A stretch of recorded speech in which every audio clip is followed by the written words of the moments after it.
Did the Fed just crash the housing market? I really don't want to be a market crash diva like so many other YouTubers who have wrongfully proclaimed it's coming to an end just to watch the market run and run. But I also don't want to be that guy who's telling everyone to buy a home and then watch the housing market crash. Yes, I was selling real estate when the market crashed in 2007 and 2008, and I sincerely don't remember a single person thinking that the housing market was going to crash. It was a slap in the face, and not only do I want to be ready the next time there's a market correction, I want to be the first one on YouTube to let you know that it's coming. That's why I examine market predictions from many different points of views. Some believe that we're headed for the largest crash in American history, while others believe that the market could run for another 10 years or more. And some arguments are so convincing that it can muddle the mind. After doing research for this video, I just felt sick.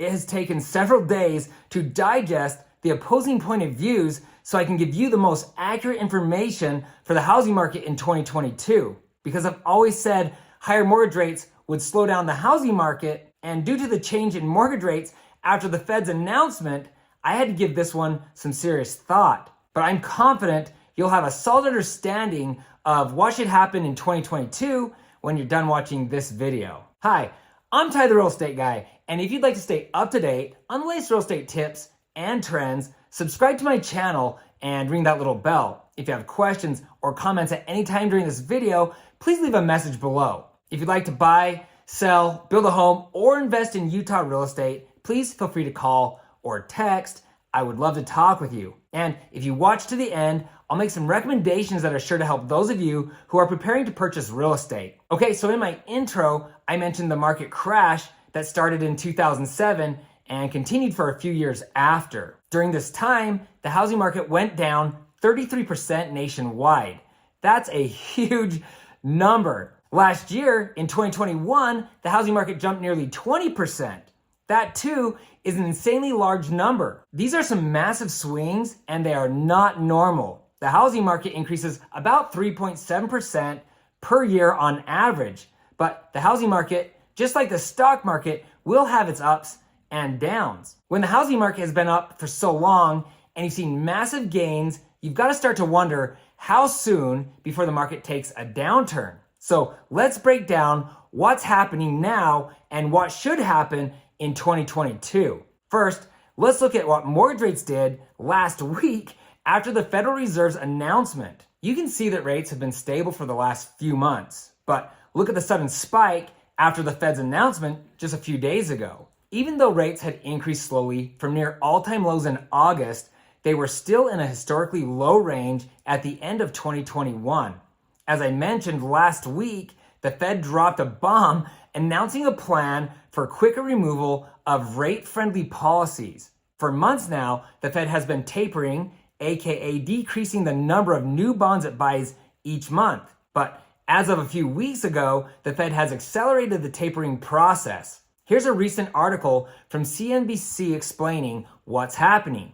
It's anticipated that we'll see a 0.75 percentage point rate increase in 2022, along with 3 more increases in 2023 and 2 more the year after that. They go on to say that inflation is higher than previously anticipated. They believe growth will be robust this year, but inflation poses a strong risk, perhaps more so than the pandemic. This is not good news for those who have not purchased a home yet. The committee also announced it would speed up the tapering pace of its bond buying program.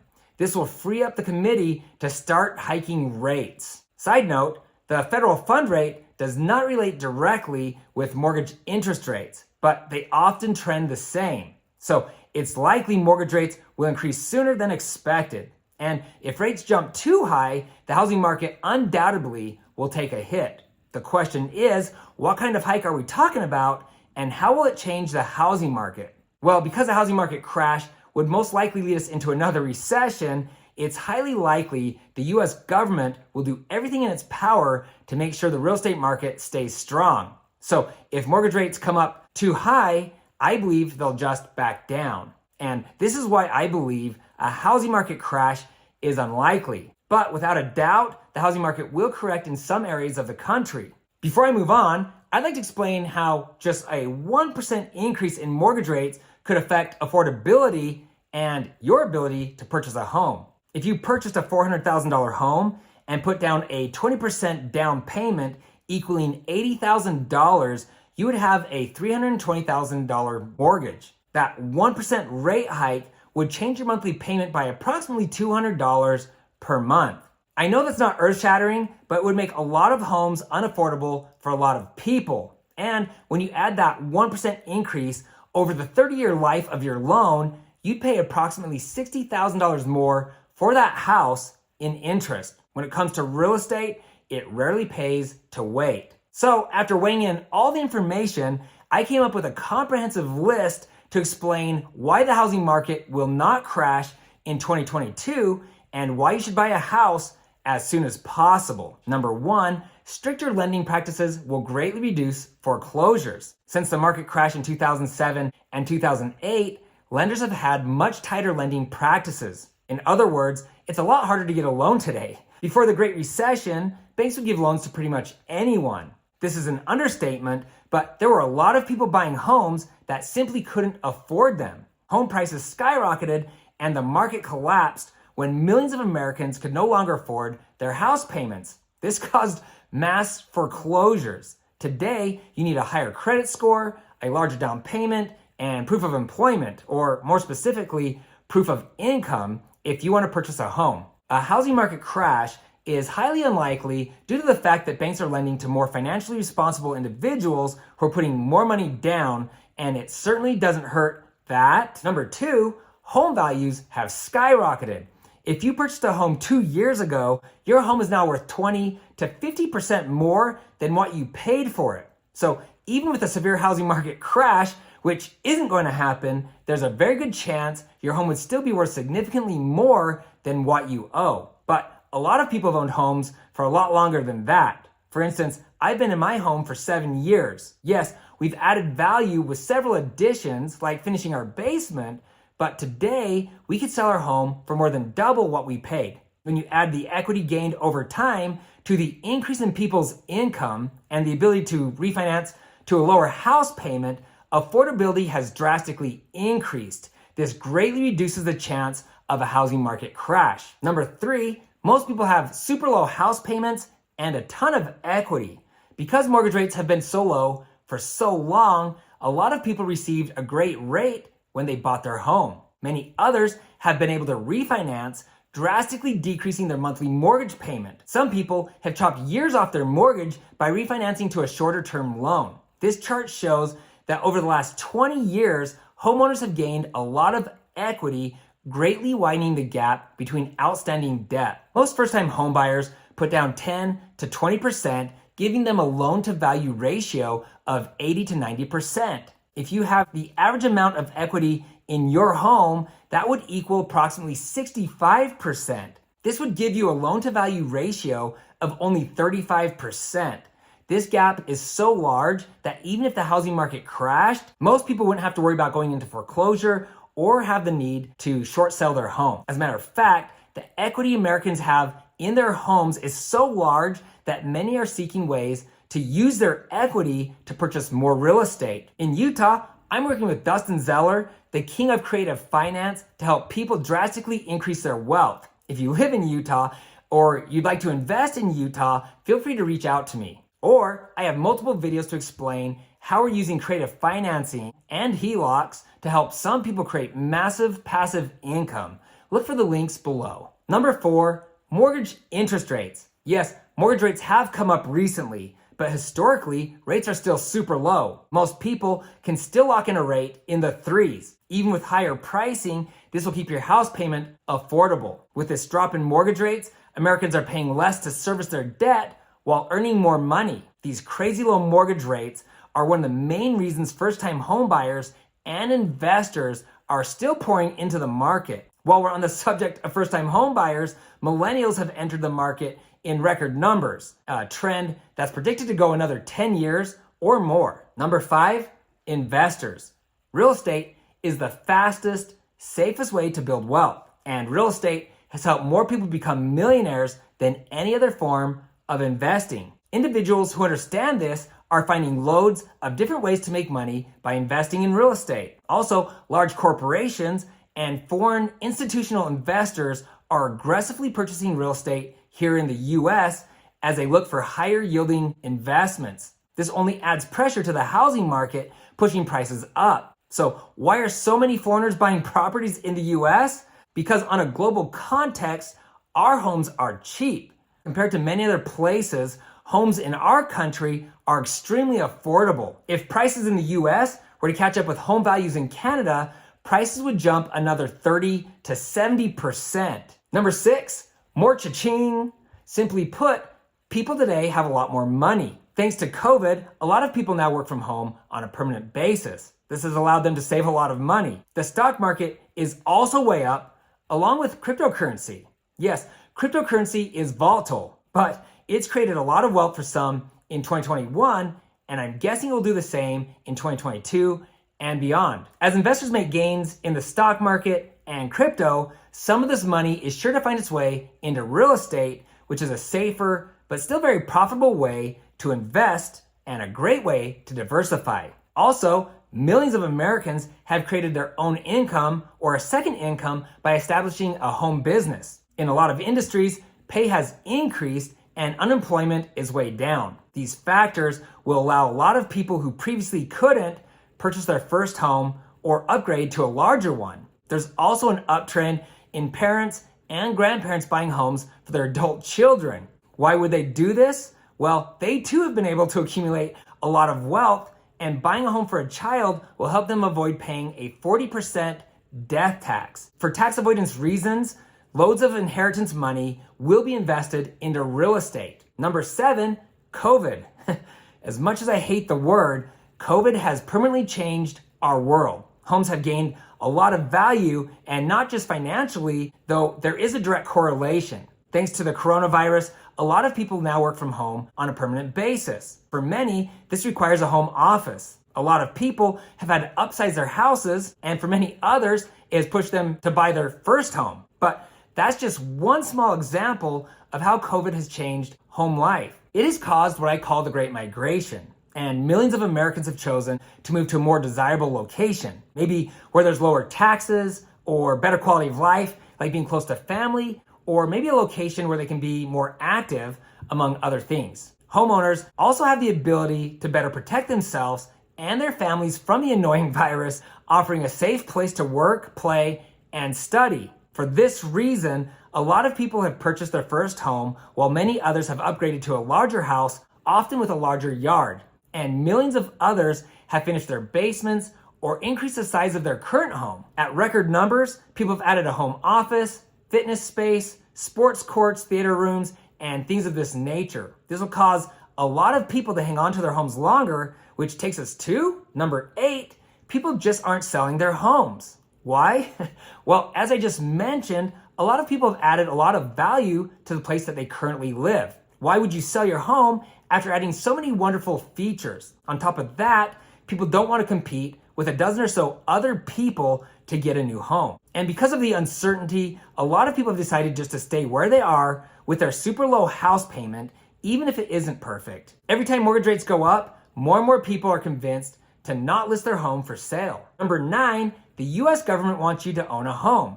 Because the US government is pro-ownership, it would only make sense to buy real estate. There are multiple laws in place that favor homeowners. There are first-time homebuyer programs, mortgage moratoriums, loads of tax deductions, 1031 exchanges, and historical bailouts for homeowners and lenders. I'm not going to spend a lot of time on this subject because I've already gone in depth on another video why owning a home is better than paying rent. I'll put a link to this video below for those of you who'd like a deeper understanding. Before I move on, I should note that the cost to rent has been escalating, and increasing rent supports higher home values. Number 10, inflation. This is something I really haven't talked about until this year because over the last few years, it hasn't really been anything to worry about. But higher inflation is normal in a recovering economy, and real estate has proven to be a great hedge against inflation. Why? Because inflation reduces the real cost of debt, and housing costs are a key component of inflation. Wise investors understand this, and that's why billions of dollars are flooding into real estate. A home not only appreciates in value, but it also provides shelter, which gives many of us the ability to build wealth and retire comfortably. I could do an entire video on home ownership versus inflation, and maybe I will someday, but just know this: real estate has proven to be one of the best ways to protect yourself against inflation. I'm sure you've heard enough to be convinced that the housing market is not going to crash, but there's one more thing that I want to talk about, and this could be the main reason that the housing market will not crash. Number 11, lack of inventory. Simply put, there aren't enough homes to go around. A lot of people still need a place to live, and a large portion of this population can still easily afford homes at today's prices. If you're not one of these people, I really am sorry, because the cost to buy a house will continue to increase, at least over the next year or so. As a nation, we are currently about 5 million units short of what's needed for the current pool of buyers. How did we end up with this shortage of available homes? Well, there are a few good reasons. For one, thanks to the Great Recession, home builders have been underbuilding for over a decade now. To make matters worse, builders can't build houses fast enough.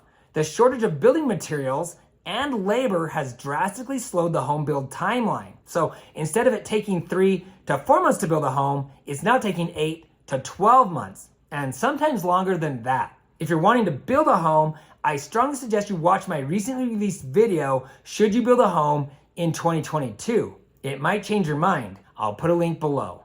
This is probably a good time to explain the increasing cost to build a house. Believe it or not, the cost to build a home is up double digits from 2019 due to shortages in materials and labor. Shortages in supplies increases the cost to build, and the shortage in labor causes wages to rise. And as I just mentioned, these shortages are causing major delays. All these factors are significant reasons why the housing market is not going to crash. As a matter of fact, because of these reasons, it's likely that the housing market will continue to run, or maybe walk as a more accurate statement, as homes are likely to continue to sell and home values continue to increase in many parts of the country, but at a much slower rate. Now, I briefly mentioned in my intro the YouTubers who've been wrongfully proclaiming a housing market crash since COVID, and some even before that. I shouldn't let these things bother me, but I wonder how many people have been harmed or decided not to buy a home due to these reckless individuals. It makes me angry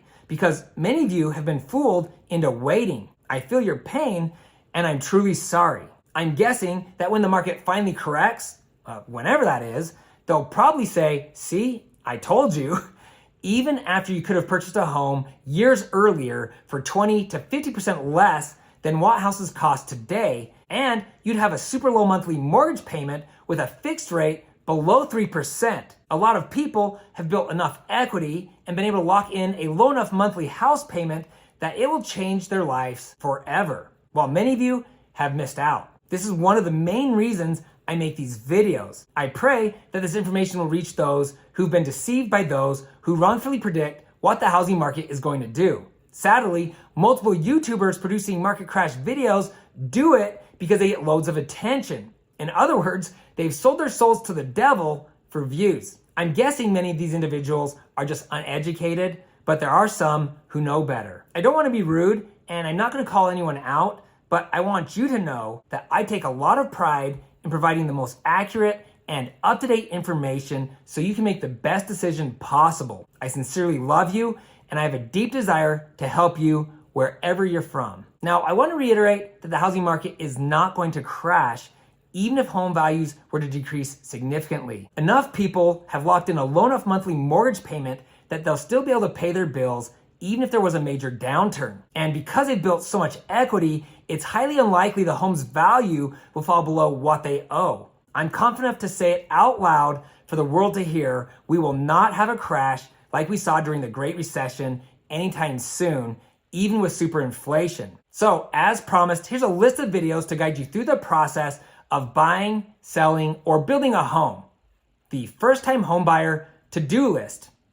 How to buy your first rental property. Best projects for selling your home. The in-depth guide for buying a new construction home. I have hundreds of videos to guide you through the process. I'll put links to the most helpful videos below. If you're looking to buy, sell, build a home, or invest in Utah's real estate, please feel free to contact me directly. I would love to talk with you. If there's something in this video that stood out to you or you have questions, please comment below. I always do my best to respond to each one of you. If you know someone who's thinking about buying a home, please share this video with them. And please don't forget to hit the subscribe button below and ring the bell to be notified each time I post new videos. Also, you can find me on Instagram at Ty the Real Estate Guy. If you found this information helpful, please give me a thumbs up. Thanks for watching, and don't forget to ring that little bell below. It'll make you feel good.